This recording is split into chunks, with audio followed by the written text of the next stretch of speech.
దక్షిణామూర్తి జుత్తు ఇలా కిందకి వాలిపోయి ఉంటుంది. ఎందుకని?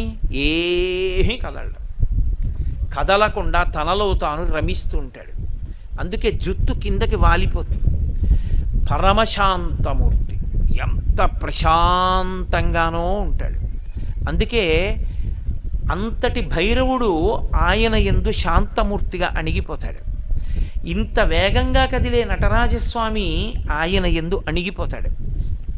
ఇంతటి కారుణ్యమూర్తి అయినటువంటి సోమస్కంధమూర్తి ఆయన శాంతములోకి అణిగిపోతాడు.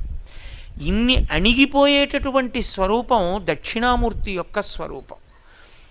పొంగినది కుంగి తీరాలి. మీరు ఎప్పుడైనా లోకంలో ఒకటి జ్ఞాపకం ఉంచుకోవాలి. ఏదైనా ఒకటి పొంగిందనుకోండి, అది కుంగిపోతుంది. పాలు పొంగే అనుకోండి, అలా పొంగుతూ ఉండగా ఎవరు ఊరుకోరు, అవి లోపలికి వెళ్ళిపోతాయి మళ్ళీ.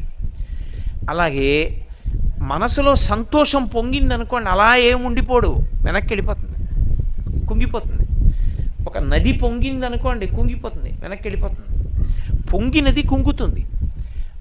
మిగిలినవన్నీ కూడా పొంగులు, అన్నీ కుంగి తానుగా ఉండి